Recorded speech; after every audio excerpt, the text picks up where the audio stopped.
ko buri gihe tugenda turaninga what is truth this should be right uri kugira ngo nibira bize kuza kumfasha kumva icyo kintu ngaho mbwira iyo life after life ubwo niko ndi bwite sinzi nimba ubuzima cyangwa nimba ari iki cyangwa se after death ni iki kibaho ku muntu. Yes, imyara kubwiraga kuko nanone opposite y'urumuri ntabwo ari umucyo ahubwo umwijima ntabwo ari umwijima sorry ntabwo opposite y'umucyo rumwijima kuko umwijima nawo uri mu bigize umucyo kuko umucyo uza kwerekana uza kwirukana umwijima watuma ibitabo byinshi bijya guhindurwa simuze none se ya uziko buriya umuntu wamutinya ubwoba bw'urupfu n'ibindi byose aba yabitinyuze kuko ubushakashatsi bwagaragaje ko all kinds of fear they are attributed to the fear of death.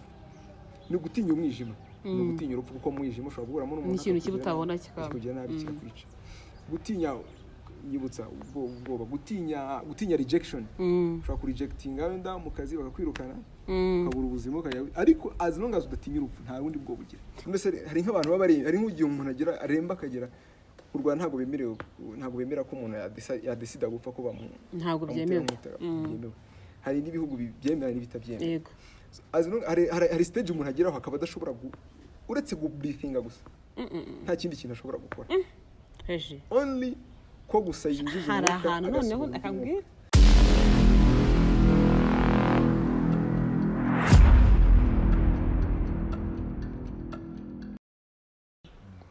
nongeye kubasuhuza mwese ndabifuriza amahoro y'Imana ndizera ko mumeze neza aho muri mu bice byose by'igihugu no hanze yacyo kuko aricyo mbifuriza kumera neza niyo mpamvu mbazaniye uyu munsi icyo mwari mumaze igihe mwifuza. Hari abantu benshi twagiye tuganira bakambaza ibibazo byinshi ubona bimwe byari bikwiriye kubarizwa kwa muganga ukajya no kwishyura ariko naje kuvuga inteko cy'abantu bakwishyura kandi amakuru ahari kandi amakuru yizewe ndetse amakuru y'ubwenge hahandi uvuga uti nibura mbere yo kujya kwa muganga nibura mbere yo kujya kubaza iki nibura ikintu mbona kimbaho mu buzima cyatuma njya kubaza aya makuru ahandi ushobora kukibona ndi mu rugo nshaka kumenya icyo kintu ndi mu rugo nibura nkagenda afite amakuru nkagira ngo nduzuye ahangaha muganga aramvura nanjye turimo turavurana turi buganire tumenye amakuru ntabwo ahangaha bari buze kuza kumbeshya cyangwa kuntuburira kuko nzi neza ko bitajya binabaho ino mu gihugu cyacu cy'u Rwanda cyangwa n'ahandi hose.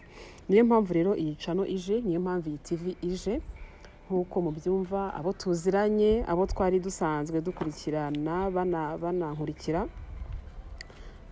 baranzi ucyumvira ijwi ushaka kumenya uwo ari we ariko utanabumenya kubera igihe kirekire ndakwibwira ntugire ikibazo.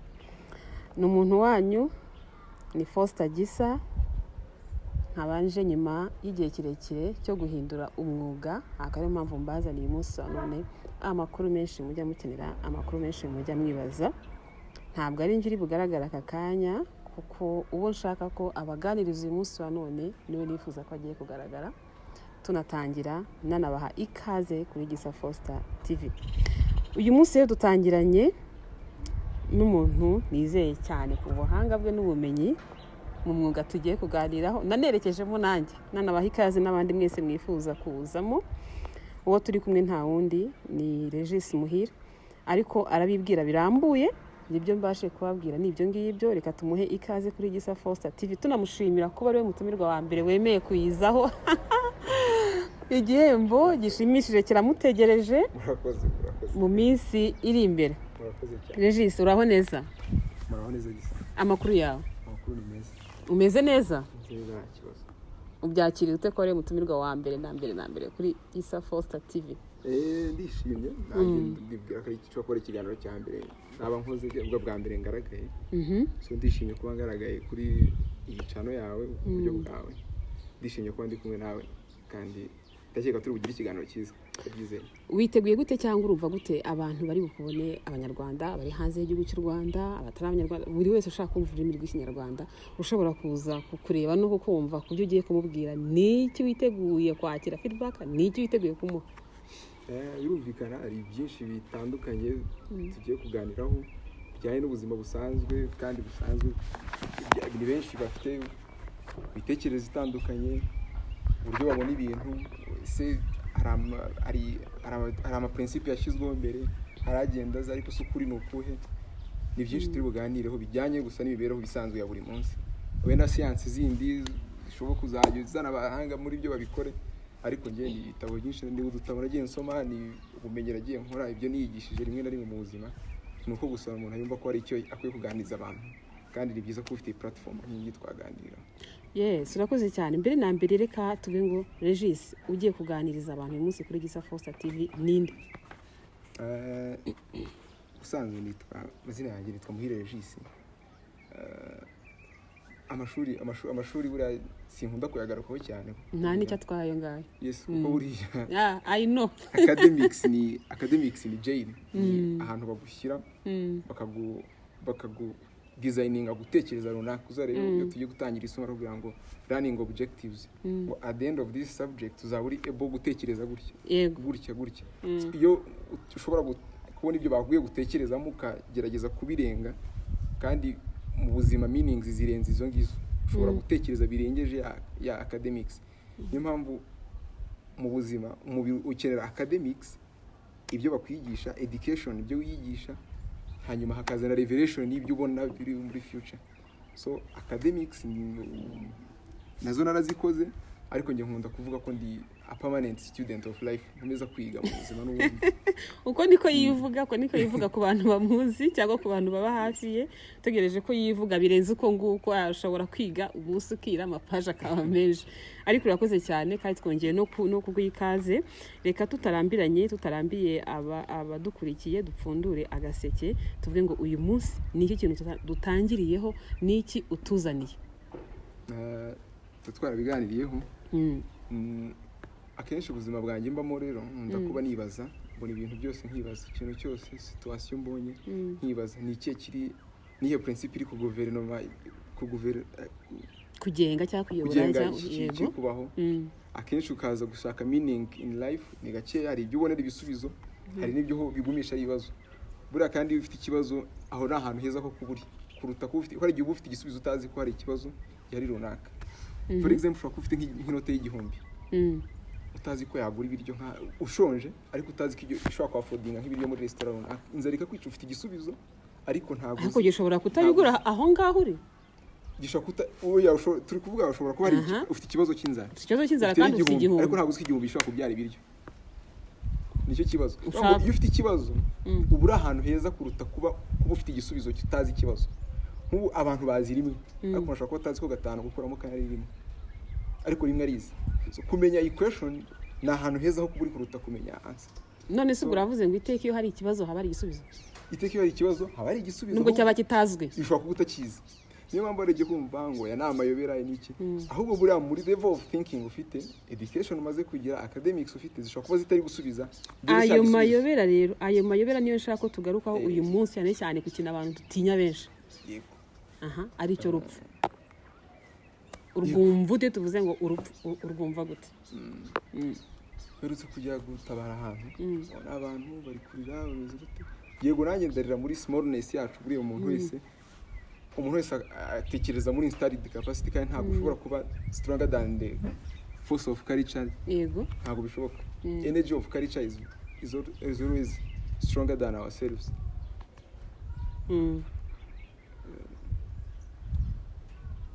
Yego, ntabwo waba stronger than the energy of culture. Yego. So ko iyo babaye nawe urababara, kandi kuko nawe ukumva bikurimo.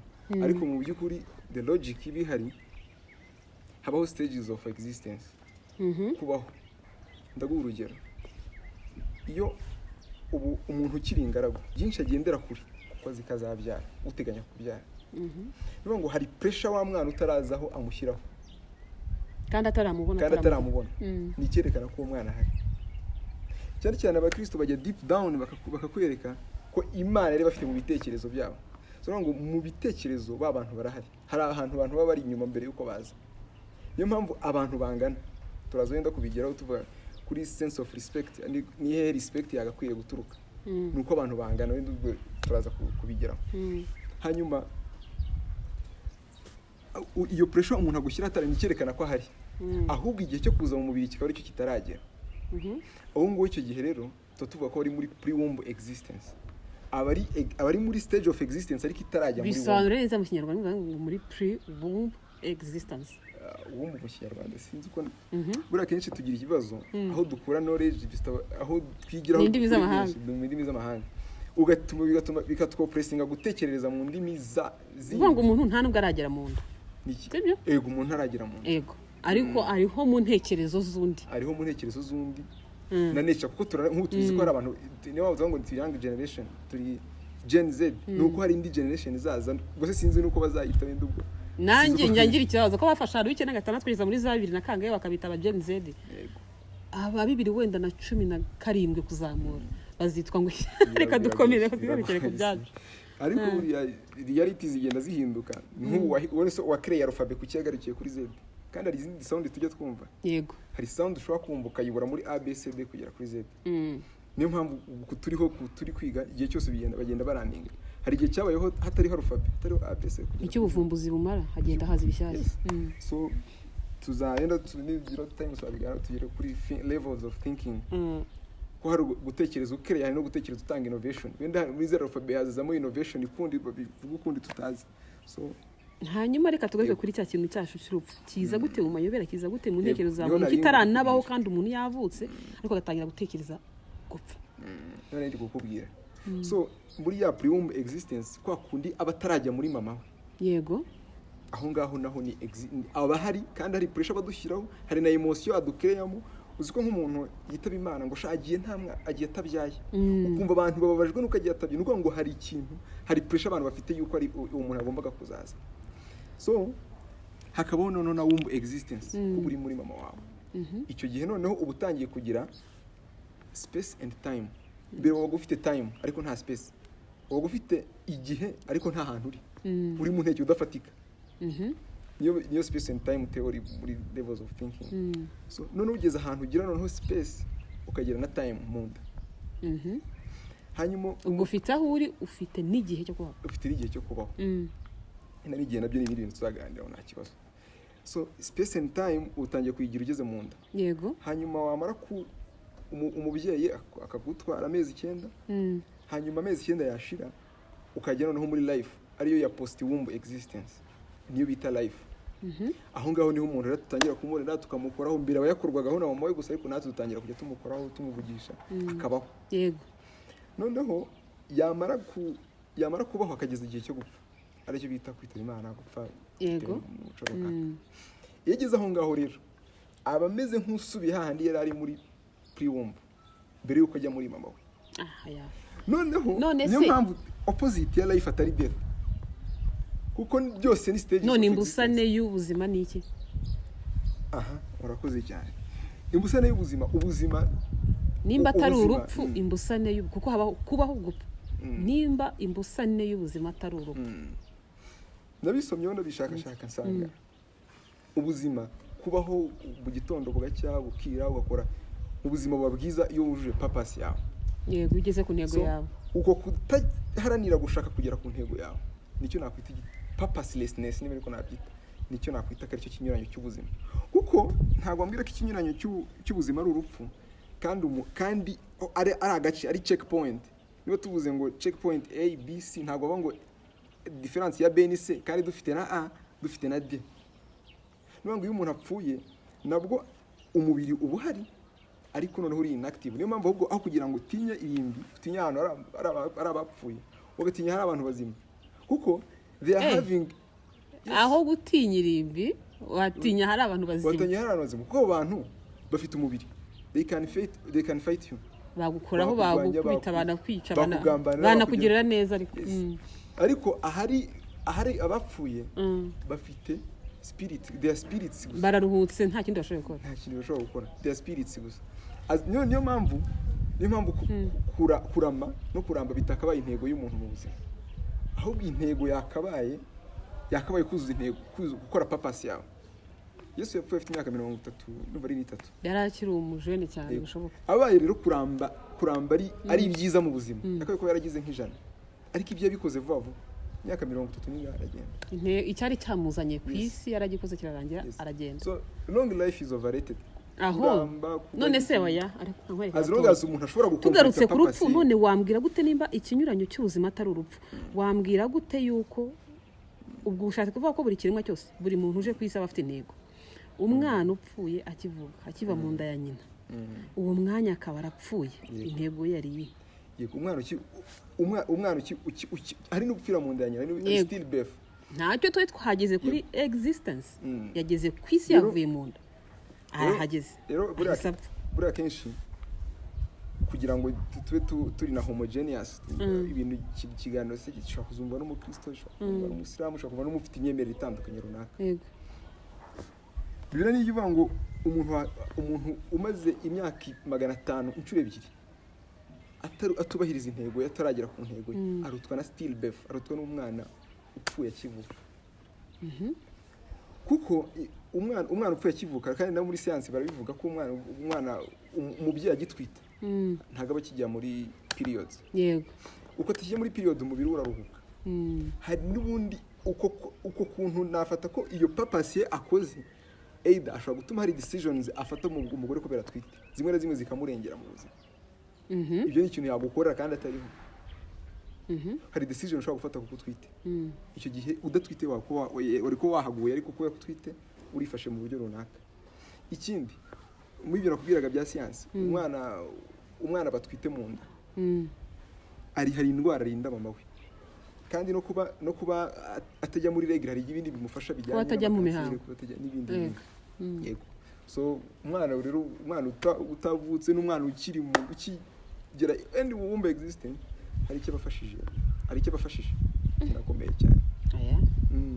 Ahangaha nanjye sindi kubyumva neza sinkubeshye kuko ndi kwibaza ubundi twari dutuye tuzi yuko kubaho no gupfa dushyiramo cya kimenyetso twitaga kitari cya bihwanye irimo uturongo tubiri bigaragaza yuko ari imbusane y'ikindi sibyo tukavuga wenda ngo umweru imbusane y'umukara. None wowe iyi mwanya urimo urahinyuza uvuga ngo urupfu ntabwo ari imbusane y'ubuzima ahubwo kutagera ku ntego kutagera ku cyatumyuza kuri iyi si nicyo kinyuranyo. Niyo mbusane y'ubuzima. Yego nubwo I can shock you now. Nubundi ntabwo ushobora gufata yigejeje. Iyo upfuye Imana ikubwiye ngo cyangwa se uko wemera iyo upfuye ukava mu mubiri. Ibyo wakoze nibwo tukwevariwa. Niyo mpamvu nta muntu ujya intwara kiriho. Bakwevara ugiye. Uko bazi neza ko hari ultimacy as long as ugihumeka. Ushobora kunakora ibirenze ibyo ngibyo ukaba ushobora kuvuga ngo wenda like Gisa yakoze ABCD reka tumujye intwari y'u Rwanda. Yego. Mu myaka nk'itanu agakora kandi kantu gateye ubwoba akaba intwari nk'Afrika yose. So that's why bakwevariwa wamaze kugenda. Tukareba mu byo yakoze tugashakisha mu papasi yarinda. Ariko aho twinjiye mu ntego ntabwo twinjiye kuko iyo tuvuze ngo ubuzima ni umuntu uhumeka. Ni umuntu ugifite umwuka tubasha guhumeka, ni umuntu ukibasha gukora akagenda. Ariko ibyo byose bitagishobotse nibwo tuvuga ngo urupfu, sibyo? Kuko yagiye. Noneho nturi kugereranya intego n'icyatumye izo ntego ziba ko intego ntiyabaho ubuzima budahari. Intego ziro kubera ko ubuzima buhari, sibyo? Urupfu rero kubera ko ubuzima buhari. Nturi kugereranya intego z'ikintu n'icyatumye izo ntego zibaho. Kuko ngenda cyagaza ahandi ngo urupfu nicyo kinyuranyo cy'ubuzima. Kereka nimba hari ikindi gisobanuro cy'urupfu tutazi. Aho sinashaka kuhajya ariko ntacyo bugize turabiganira nacyo. Nuko turagenda ngo twumve impamvu atari cyo kinyuranyo cy'ubuzima burahajya. Death by definition urupfu ni ikintu gikora twatangije ikiganiro cy'urupfu. Kwari byo twagiye tuganiraho cyane nkumva ni uri gusobanura cyane niyo mpamvu ariho twahise duhera. Urupfu none by definition nubwo hari ababisobanura ku buryo butandukanye buryo buri psychological ufite intekerezo zindi no kugira ngo as long as udashobora gucompetinga icyo umubiri wa icyo deservinga deserving ibyo ukeneye emotionally utihi icyo ukeneye nk'umuntu udashobora gukora participation kuko death bakavuga ngo death is defined as end of participation. As long as utari guparticipating handi uruhare rwawe mu bigirirwa no mu bikubaho ruba ruhagaze. Niyo mpamvu ari igitabo hari indi knowledge nabonye bavuga bati umukene umuntu usabiriza umuntu ufunze uri muri gereza like sinshaka gutanga offense ariko umuntu udashobora cyane cyane victim inzira karengane washimuswe. Yego. Oya. Bakavuga bati ntago bari gukontorora the reality. Mbese hari nk'abantu babari hari nk'ugiye umuntu agira aremba akagera u Rwanda ntago bemera ko umuntu yadesida gupfa ko bamu ntago byemewe. Hari n'ibihugu byemera n'ibitabyemera. Yego. Hari stage umuntu ageraho akaba adashobora uretse gubreathinga gusa nta kindi kintu ashobora gukora heje only ko gusa yinjiza hari umwuka ahantu noneho agasohora akambwira nta kindi ntashobora kwigira ngo usubiremo abantu bose uvuze nkumvise ko abo bantu bakiriho kandi abo bantu Oya. bashaka kugira uruhare they can participate ku bibakorerwa abo bantu they can participate. usibye kuba bakwamburwa ibikorwa by'umuntu tukita inyangamugayo yahagiramo uruhare sibyo ntunga ntiwemerewe gusohoka ntiwemerewe kurenga urugi ntiwemerewe guhamagara ntiwemerewe kwambara imyenda twambaye urambara uniform y'aho uri ariko ashobora guhitamo kujya mu bwiherero ashobora guhitamo kujya kunywa amazi ashobora kuvuga ati njye nananiwe ngiye kuba nsinziye nubwo ntemerewe kujya mu cyumba nsinziriramo ashobora kwicara kuri intebe ngasinzira akanya gato ibyo bintu wapfuye ntabikora ibi byose uri kuvuga izo decisions zose urimo uravuga rero izo decisions zose urimo uravuga hari aho n'umuntu agira zose ntaba akizifite uretse gusa kwinjiza umwuka umwe agasohora undi ibindi byose barabimukorera ntabwo mvuze ko yapfuye kereka urwaye atabashije namba hari izindi definitions kuko no kwa muganga turabizi ushaka kuba urimo kwita ku muntu urembye ariko mu gihe atari muri koma atabasha kunyeganyega mu gihe hari ibyo agishoboye gukora agira uruhare mu bimukorerwa eguka hindukira tujye hanze ku kazuba agashobora kuba areba umuntu akamusekera cyangwa akavuga ati wanamutera urushinge yababara akararisa ukabona amarira aramanutse cyangwa n'ikindi noneho uri kumbwira gute ko abo bantu bose wavuze njye ntari bwirwe suramo bitewe nuko ntari kwemanya n'ikintu uvuze ubareba nka ntabwo mvuze ko bareba yaravuye ko hari bitewe n'icyo gisobanuro cy'urupfu watanze hari nkaho batakiri uko gupfa hari izindi definitions navuze twagiye gupfa mu buryo buri biological ariko no mu buryo buri psychological mu buryo bw'izindi bw'intekerezo kuko nk'urugero izi human right zaje zizanywe n'aba psychologist muri kiriya gihe cya industrial revolution turagira time yo kubiganiraho turiho tuvuge kuri education yaje gute turebe ko umuntu yatangiye ari muri slavery of hunting ari mu ishyamba ahiga gusa nyuma ava muri slavery of hunting ajya muri farming slavery ajya guhinga arakora nyuma guhinga abantu bazana guhinga bakajya begera ubutaka bufite ifumbire bamaze kubwegera ibigitangira kwikora abantu baba benshi batangira gutekereza gute twabaho bakora ariho haje era of enlightenment abantu baramurikirwa ku bitekerezo ariho n'inganda zavuye abantu batangiye gutekereza so muri iyo era of enlightenment hagiye haza ibitekerezo byinshi abantu batangira gutekereza kundi gutandukanye so niba barashyizeho uburenganzira bwa muntu bagashyiraho duties zigomba gukorerwa umuntu uko umuntu yakabayeho bavuga ko umuntu agomba gucreating relationships uburenganzira bw'umwana ibi igihe umuntu atari kubikereya igihe umuntu iyo yashimuswe nta burenganzira bwe buri kubahirizwa umuntu yashimuswe nta decision aba ari kwifatira ku buzima bwe ariko arafite ubuzima arahumeka ariho gutese afite ubuzima arahumeka afite ubuzima niyo mpamvu umuntu ashobora kuba yashimuswe bansa wenda nka ransom cyangwa amafaranga runaka ntayatanga bakamugarura ubwo ndavuga mu bindi bihugu ahubwo ariko uwo muntu ariho aracyafite ubuzima bivuze ko mbere rero twamaze tukadefininga death twavuze ni iyi ko nyir'ubwa ko ari n'indi death njyewe urupfu ndi kuvuga ni urunguru ni rwa rundi guhumeka tukakujyana mw'irimbi umuntu yaburikinze yego tuvuga ngo ubwonko byarangiye mu mutima wahagaze sibyo noneho tugiye no kubisobanura kuko uri umuganga aho tuvuga ngo ni brain death byarangiye umutima urahagaze umuntu yaburikinze yes naho ngaho ndi kuvuga urupfu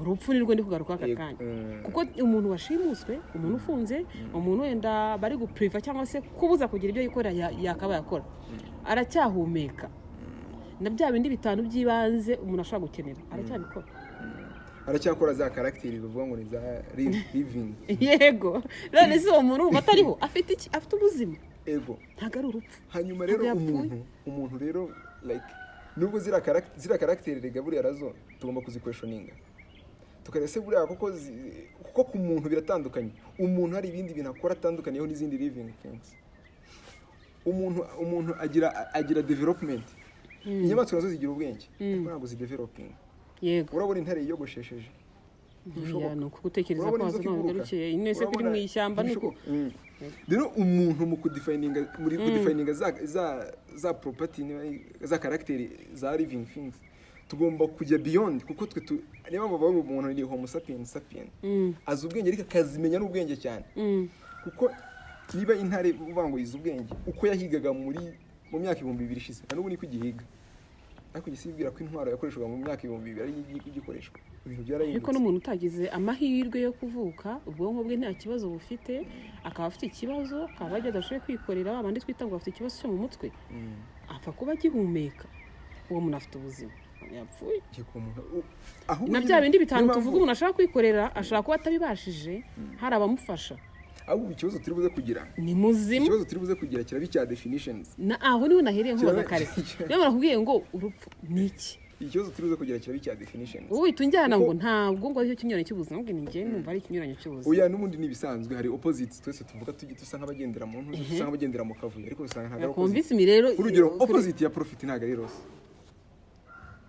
kuko loss ni part of profit reka tugira nko dufate nk'urugero igihombo ni kiba mu bice bigize inyungu ikimataringa ni time as long as ugikora ukiri mu kazi any time ushobora ibintu bishobora guhinduka ahubwo ikinyuranyo cy'igihombo no guhagarika gukora ikinyuranyo cy'inyungu n'ubwo niyo mpamvu ikinyuranyo ahubwo ikinyuranyo cy'igihombo nanakita wenda gupfa ese ko umuntu adahomba ariko tuba business tuvuge muri business Faransa n'ujya ivanga returo kuri moto zacu garuka kuri ijambo abongereza bita death ego iyo death rero nayo ni point mu bigize existence niyo mpamvu nako nabwiraga profit na loss ni point igize loss ni point igize profit nk'umuganga asobanura tuvuga ko umuntu yapfuye tugeze he ubundi tuvuga ko umuntu yapfuye ari uko muri baki nta sinye bito bafite bya bimenyetso by'ubuzima bya bimenyetso bibanze by'ubuzima nta kimwe bafite by'umwihariko umutima n'ubwonko niho bihagaze nibo tuvuga ngo umuntu ibindi bigikora tuba tukimufata nk'umuntu kuko muzima igihe ubwonko n'umutima bigikora uwo muntu aba akiri muzima yego umuntu aba ari muzima hanyuma ibindi byo akenshi bavuga ngo hari vital organs za organs ziba ari ingenzi z'ingenzi nubwo n'izindi nazo ziba ari ingenzi ariko hari vital organs zindi ziba zihari kuri zerekana ko hari igitangaza cyawe uwo muntu akaba yakongera akagaruka ariko niyo mpamvu meanings in life they are deeper than that hari n'izindi speculation zo nakoze nagendaga nkubwira izo ngizo gusa general knowledge nuko igihe umuntu yavuye mu mubiri akomeza n'ubundi kubaho n'ubundi hakomeza existence nubwo life idahari existence irakomeza uko harinda urugero ari umuntu akora nk'akana ati data yasize ambwiye gutya na gutya nuvuga ngo ahabagihari ibyo ni ibikorwa bye byasigaye siwe yego ni buriya rero mukuri abahari niyo mpamvu aha turi hari abandi babaza umuhanzi ashobora gupfa ariko indirimbo ze zikaguma yego umwanditsi w'ibitabo arapfa ariko ibitabo bye bikaguma ariko si wowe ugihari kuko nta nubwo aba yashoboye guhanga nk'ibyo yahangaga ntabwo yashoboye kwandika ibitabo nk'ibyo yandikaga none se ntuzi ko bavuga ko n'umuhanzi adapfa impamvu bavuga ko umuhanzi ni ibihangano bye bidapfa ariko baragenda waragenda we abagihari kuko pressure tugumya kuyifiringa tugumya gufiringa pressure ye you feel his or her pressure ariko she or he is no longer there afite aha urakoze cyane iyo there bavukoresha ahantu yes wa muntu wapfuye rero kugira ngo uhite ubyumva ya space nta kirimo na ya time yo gukora nta yagifite gukora aho defining time afite time ariko ntago afite space afite yera n'ubudagodaga kuko njyewe uko nari mbizi numvaga iyo tuvuze ngo urupfu ni handi dushyiraho ngo end birarangiye umuntu ntakibashe guhumeka ntakibashe gukora ntakibashe kuvuga ntakibashe gutekereza icyo nicyo kinyuranyo cy'ubuzima umuntu wese wizera ufite icyo yizera cyane cyane wizera Imana bizera Imana bose nta muntu n'umwe ukwiye gutinya urupfu kuko iyo atinya urupfu aba afite ubwoba bwa after life se nyuma y'ubuzima bizagenda gute aho ngaho rero iyo kutagira gutinya after life ko batarutinya banze n'ibyo bari kwivugira uko gutinya after life nanone kiba ari ikimenyetso cyerekana ko atizeye owner of heaven atizeye owner w'iyo after life aba yizeye owner wa after life ariyo mana bavuga ntabwo yakwiye gutinya urupfu. Wewe ntuyizera kuvanga Imana ngo bavuga. Oya like ikibazo no kubera aha turi wide tuzakurikirwa n'abantu batandukanye. Tuzakurikirwa n'abantu bagiye batandukanye. Oya dore ngiye ikintu ngarukaho ni kisibyo kuko abenshi dutekereza urupfu nk'ikinyuranyo cy'ubuzima. Ni naho n'ubu ngihagaze kuko ntabwo ndemera neza ukuntu utekereza ko atari ikinyuranyo cy'ubuzima. Kandi uyu munsi wa none gisa muri kuvugana aka kanya ndamutse ngiye bikarangira wavuga uti uramwivuganye sibyo ibi nibi ntazongera kubikora. Akose reka nkwereke ukuntu ubuzima reka nkwe nk'urugero kugira ngo tubyumve nk'urugendo. Niba urugendo tuvuge turi kuva Butare tujya Nyagatare hari checkpoints, hari bus terminals, amabisi, amagare. Imodoka ntabwo iri bagarira aho ngaho. Imodoka irimo iragenda kuva kuri point ariho twavuze Butare tugenda tujya Nyagatare. Hari amagare turi bunyuremo, ushobora kuba turi bunyure gare ya Muhanga na Nyabugogo. Wabyise neza ni checkpoint. Urugero nizo checkpoint kugira ngo ziba ari enye nk'uko mu buzima bimeze mu kubaho. Ntabwo mvuga ubuzima mu kubaho ariko bimeze. Hari agace ugeraho utaragera mu buzima.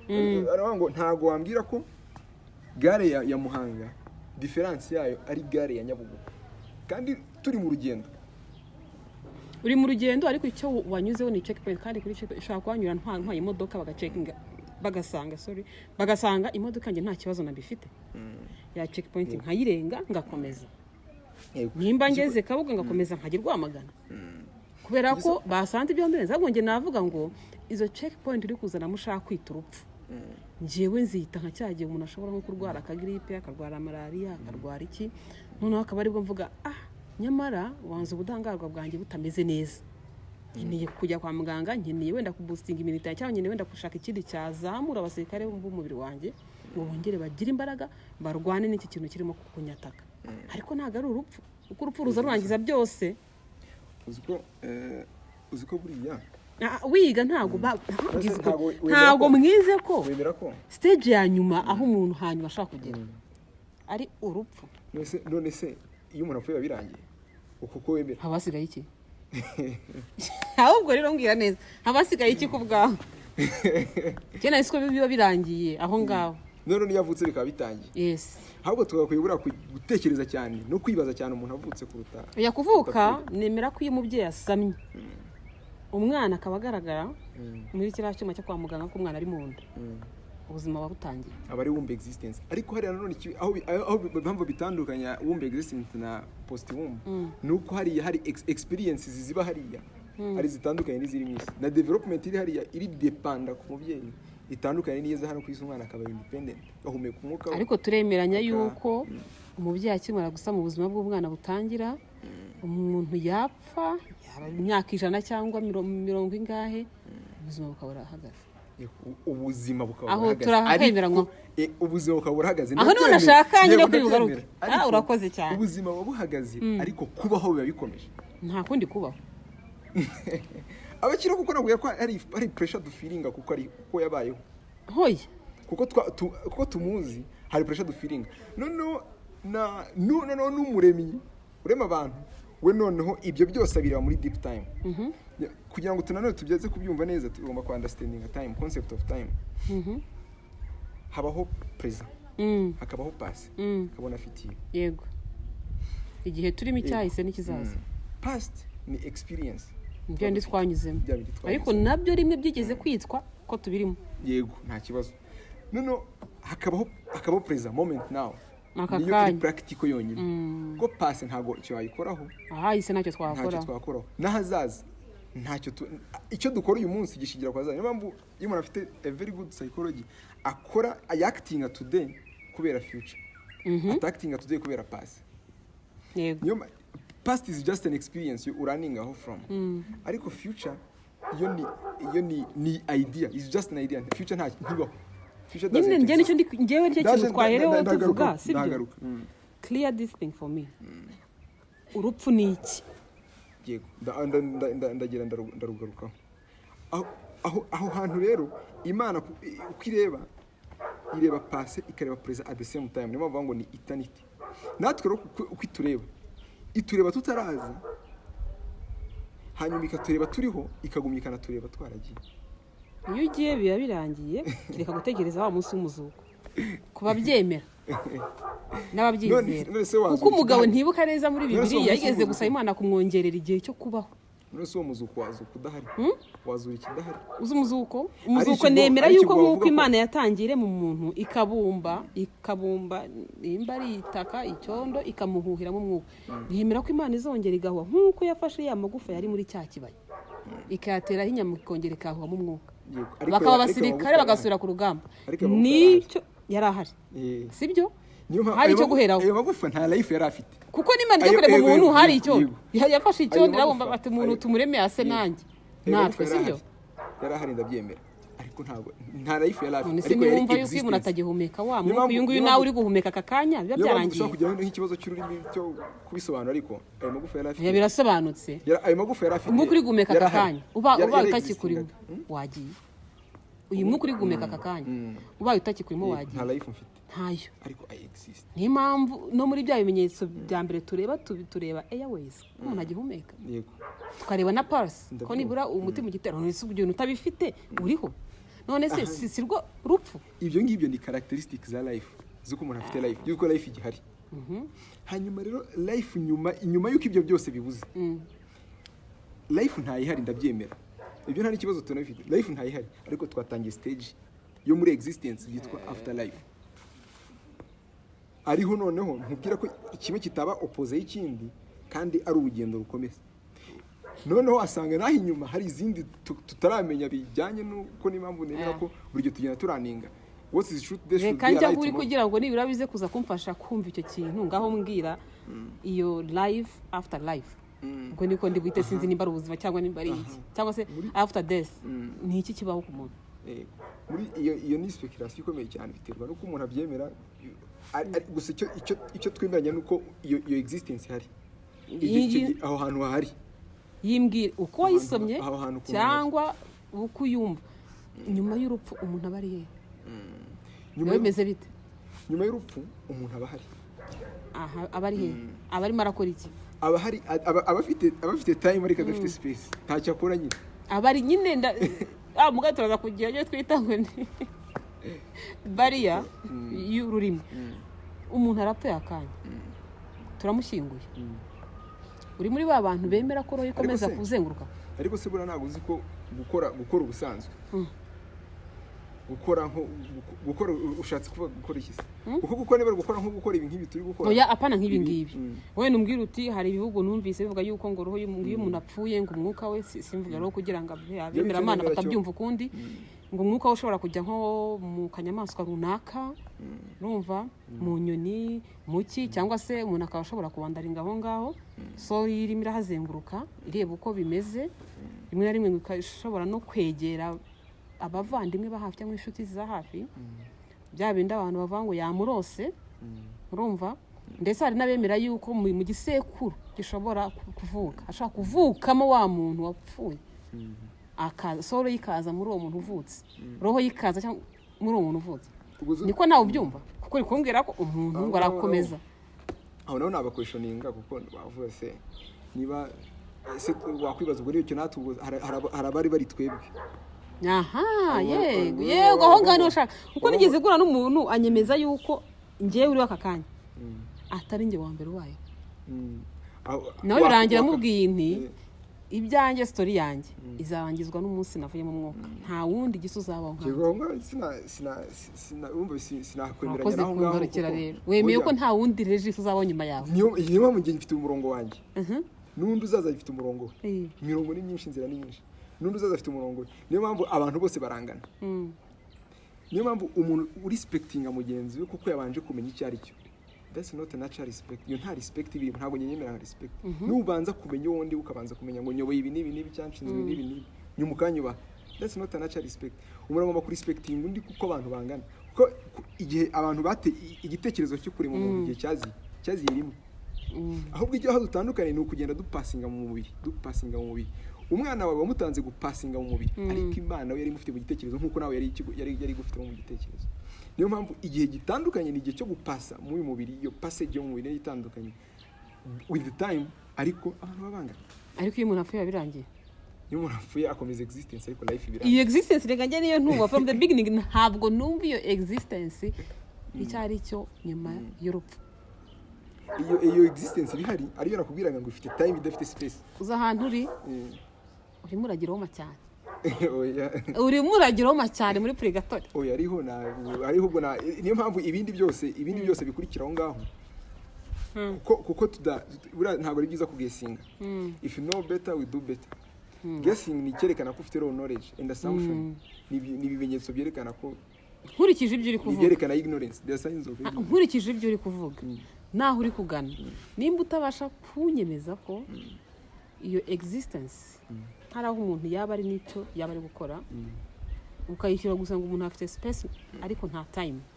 Bimeze nkaho ari abandi dushyingura Kiliziya tubwira ngo dukomeze kumusabira yezwe kandi nta mirimo akiri gukora byararangiye muri purgatori. Si buri se ariko burariga nta muntu wagiyeyo ngo agaruke atubwira uko bimeze. Niyo mpamvu rero nanjye nuko niyo mpamvu ibyo kukubwira ni ukugesinga kandi kugesinga niyo mpamvu nirinze no kubigarukaho. Kugesinga hano twakaye ko tuvuga ibintu biri scientific like bishoboka. Nanjye niyo mpamvu nakubwiye ni sobanurira scientifically sobanurira ibintu after death, ibintu biri physical. Niyo ibyo bintu rero bidahari bitari kuboneka mu buryo bufatika tutabikoraho tudashobora kubiprovinga mu buryo buri scientifically cyangwa yego. Kuko iyo tuzi ikintu neza tugikora neza twakabaye kuba tutagesinga tuzi ngo iki kintu gikorwa gike kigakorwa gutya. Aho ngaho rero inyuma religion iza igamije gusubiza utwo tubazo kuko nta science iragerageza kugira ngo tubukura mu bitabo cyane no mu barimu basomye cyane kuturenza bakadusangiza kuri ubwo bumenyi ku bitabo basomye. Aho wanyuze wiga wowe ufata urupfu nk'iki kwiga se buriya nibwira ko kuri njye bikomeza kuko ufata urupfu nk'iki. amashuri ntabwo ari ibintu bya kera. Ngaruka ku kibazo cyanjye ufata urupfu nk'iki nyuma y'ibitabo nyuma y'ubumenyi ufata urupfu nk'iki. Ufata urupfu ukuntu ndufata ni point imwe muri point nyinshi zigize existence. So ntabwo mbwira ko point rero imwe yaba ari opposite y'indi kandi ari umurongo ukomeza. Niba ari ibintu by'opposite yaba ari ibintu bimeze gutya kimwe cy'iburyo ikindi cy'ibumoso none byose biri mu nzira imwe. Ubwo se gute umbwira ko kimwe cy'opposite ikindi kandi ari urugendo rugenda gutya. Ubwo ushatse kuvuga ngo nimba ubuzima bufite ibyiciro runaka tugomba kubamo n'urupfu ruri muri ibyo byiciro tugomba kunyuramo. N'urupfu ruri muri ibyo byiciro tugomba kunyuramo kuko ni inyuma yaho ngaho buri wese akabyisobanurira ukwe kandi habaho revelation. Umuntu agira academics iyo zirangiye haza education ibyo yigishije hakazana revelation ibyo agenda ahishurirwa n'ibyo agenda amenya mu buryo butandukanye. So rero ngo byumva mwisurumva utagarutse hano kandi ni opinion biropose no ngo niba ari moye na positif kimwe kijya muri direction iri positif ikindi kijya muri moye izi biba bikora opposite. Ariko niba kimwe kigenda gutya n'ikindi kigafatiraho kigakomeza ntabwo cyaba opposite yacyo. Nicyo se tutari kumva opposite tutari ku definition opposite kimwe imbusane. Yego ni imbusane ni ibintu kimwe kireba iburyo ikindi kireba ibumoso. None ndikubera ko byose bigana iburyo. Abe iyo stage ya mbere yuko umuntu atarajya muri mama we abe iyo stage yo yamugezemo muri mama we akavuka byose agapfa agakomeza. Ngo imodoka itwaye ubuzima itwaye n'urupfu byose biricoranye. Umwe ashaka kuba ari imbere undi ari inyuma. Yes imyera kubwiraga kuko nanone opposite y'urumuri ntabwo ari umucyo ahubwo umwijima. Ntabwo ari umwijima sorry ntabwo opposite y'umucyo ari umwijima kuko umwijima nawo uri mu bigize umucyo kuko umucyo uza kwerekana uza kwirukana umwijima. Watuma ibitabo byinshi bijya guhindurwa. Simuze none se iyo ataramanywa nijoro iyo ataramanywa nijoro hanyuma se tukibaza turi kugana uko buriya uva mu manywa ujya mu ijoro cyangwa ukava mu ijoro ujya ku manywa. uko buriya biterwa n'intego dufite. Niba murakubwira ngo business muri opposite ya profit ntago ari loss kubera ko niba uri gukora ugana kuri profit akaba ari cyo cyerekezo cyonyine ufite muri cya cyerekezo muri zanzira ugendamo harimo naho uzagera kuri loss ugomba kubiza. Niba rero ugeze kuri loss ntabwo ambwira ko opposite inyuranya na turemera 100% utangiye business utazi yuko ni igihombo kirimo aho ugana ni waba umeze nko kugenda mu muhanda utazi kuzatsikira cyangwa uvuga ngo nta haramwe nzigera mpura n'ibuye cyangwa n'ikintu kandi muragendesha ibirenge. Rero ni kwibaza ni aho tugana ni iyo tuba twibaza naho tugana ni he. Niba turi kugana ku rumuri ubwo umwijima rero tuzahura nawo uri mu bigize rwa rumuri turi kujyaho, azirongaza ukigerageza. ngaho tuvuge kuri cya kindi wari watangiye uvuga ngo ahubwo ngo ikinyuranyo cy'ubuzima ni ukudakora icyo waziye ku isi gukora, ni purposelessness. nacyo ufite urakibona, ariko kuko uba uriho ari kuri purposeless. Ikibazo ni ukuvuga ngo hari ariko abantu barabyumva buriya. nanjye ndimo kubikurura ngo mvuga ngo umuntu uriho akaba atarimo arakora icyo yaziye gukora, akaba atari kwibaza ni iki ngomba gukora. nk'ubu rega uwo muntu uramubara nk'ubu twateguye kuganira kera, tugomba guhuza tukaganira, ariko bikagenda bihinduka. yego ko impamvu zitandukanye. Every time wenda tuzabigana tugana kuri wisdom of imperfection, bya bintu duteganya gukora ibiza bikatuvangira. Ni ibisanzwe, niko mu buzima niko bigomba kugenda. So igihe cyose agomba kuboneka opportunity cost. For every decision you take there is alternative forgone.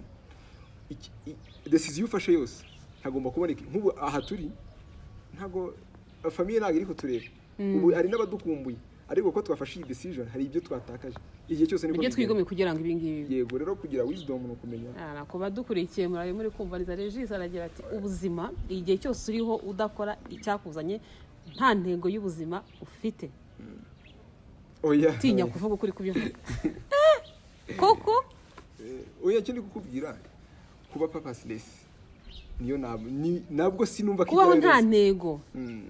Nibyo byaba ari opposite ya life. Ariko death ya ntabwo yaba opposite ya life kuko bigana. Urupfu si cyo cy'ubuzima ariko kudakora icyo waje gukora kuri iyi si. Yes. Ubwo ngo buri wese agomba kumenya ibyanga byakunda cyamuzanye. Agomba gushakisha kukindiho yibaza ikibazo kukingira gutya. Akagerageza ku masteringa iyo level, akagerageza kureba options, creating options zamufasha. Gukora icyamuzanye. Abataramenya bose cyabazanye kwa hera. Adendo de barakimenya birangira bakimenya. Ubaga nta kinyi. Birangira bakimenya kandi. None se ngo wa mwana uriho ufite imyaka tuvuga 5, 6, 7 aracyari mu maboko y'ababyeyi cyangwa mu maboko y'abamurera, ntazi n'icyamuzanye ari aho ngaho byose barabimukorera. Bimeze bite kuri bimukora? Uzi ko buriya umubyeyi uzuko iyo umuntu akoze famille impamvu atera imbere ni ukubera ahita yumva afiringa demand ya wa mwana agakora niyo bavuga ngo ararya akabihagiramo, arakora cyane nawe agashiduka hari ibyo yindagezeho bikanamutungura. Akora kuri bwa bwoba bwo kutazatenguha umwana. Yes, akorera kuri uretse ko n'ubwoba buri umuntu atakwiye kubugira akwiye gukora ibintu bikarangira. Benshi n'ubwoba bubazinda. Uziko buriya umuntu wamutinya ubwoba bw'urupfu n'ibindi byose aba yabitinyuze, kuko ubushakashatsi bwagaragaje ko all kinds of fear they are attributed to the fear of death. Ni gutinya umwijima, ni gutinya urupfu, kuko umwijima ushobora guhuramo n'umuntu ikintu kibutabona kikakugira nabi kikakwica. Gutinya yibutsa ubwoba, gutinya rejection, ushobora kurejectinga wenda mu kazi bakakwirukana ukabura ubuzima ariko as long as udatinya urupfu nta wundi bwo bugira. Ngarutse n'ubundi ku byiri kuvuga tuvuze wenda ngo kubaho nta ntego nicyo giteye ubwoba cyane kurenza urupfu.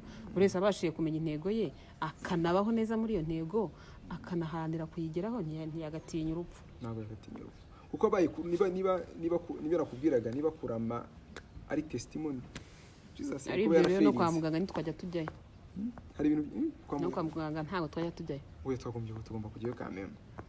Kuko byose ibintu uri kuvuga ndi kubihuza n'impamvu umuntu. Erega ubuzima buraryoshye. Usibye ko umuntu ashaka kujya kwa muganga wenda kugira ngo numvise Kanombe ngo hari ibyo ngo kubaga abantu ngo bakamera neza, sibyo? Aesthetic. Ibindi byose. Urwara amara kwirikira kwa muganga uvuga ngo imuri rutande ngo kanyica. Sibyo? Urwara igifu, urwara diabete, cancer, n'izindi ndwara izandura n'izitandukanye kwa muganga kugira ngo zitakwica. Sagira gute zitakumaramo wa mwuka wa nyuma. Mutungure se. Buriya wari uzi ko iyo urwaye aba ari umubiri urwaye, ariko wowe spirit ko buriya umuntu agizwe n'ibice bibiri. Yego, agizwe na spirit akagira nawe ubwe uri physical. Iyo spirit rero kukibura mu bwoba bwo kumubiri wagenda. Niyo mpamvu uyu mubiri ariyo passage idufasha gupasinga muri life. Mbere ntawo tuba dufite na nyuma ntago dukomeza kuwugira no kugutegeka no kuwuyobora. So no kuvuga ngo uwo muntu iyi body ni physical presentation yacu ya ourselves ni uburyo twipresentamo. Niyo mpamvu umuntu urwaye akwiye gukomera ari hose n'iki kuko ni umubiri urwaye ko we muri we nka nyawo spirit ye ntana birwaye. None kuki spirit ihora n'ubwoba bwo kubura umubiri? Spirit impamvu ihora n'ubwoba ntabwo navuye ngo turakurikira tuvuga ngo urupfu nirwo rurangiza ubuzima. Nirwo rurangiza ubuzima nabyemeye. Kuko iyo spirit ibaye idafite ubwoba sibyo kuko n'uwaremye isi nawe ngira ngo nta kundi yabidesigninze. Uko niko yabikoze. Uzabaho igihe nikigera ariko ntago ari opposite. Ibyo ndabyemera kuba death irangiza life ndabyemera ariko ntabwo ari opposite. Reji katugane ku musozo sibyo katugane ku musozo kuko icyo nashaka kumenya gikomeye cyane ni ukumenya impamvu bamwe bemera ko urupfu atari ikinyuranyo cy'ubuzima abandi bakemera ko urupfu ari rwo rurangiza ubuzima. Ibyo nibyo nagira ngo mvuga kenshi turibaza ngo nimba tubaho kugira ngo umuntu apfe ukabona akana k'ukwezi kumwe karapfuye ukabona umusore wari ukibyiruka w'umugenda w'imyaka 33 wari ugitangira proje ugitangira kugera kuri apoje y'ubuzima bwe arapfuye ukabona umusaza w'umukambwe umukecuru w'imyaka 90 arashaje sibyo byagera kuri twe tukiri bato tukavuga ngo kuki napfa size umwana hariya imusozi cyangwa musize ahantu runaka sibyo tugatinya. Aho kuri ikiganiro tumaze kugirana harimo ikintu kimwe nkuyemo ari nacyo nifuza ko n'abandi bakuramo ari nacyo ngira ngo utsindagireho ukarifanye neza dusoza. Igihe cyose wageze ku ntego y'ubuzima bwawe icyakuzanye kuri iyi si wagikoze neza nta mpamvu n'imwe hari yo gutinya urupfu.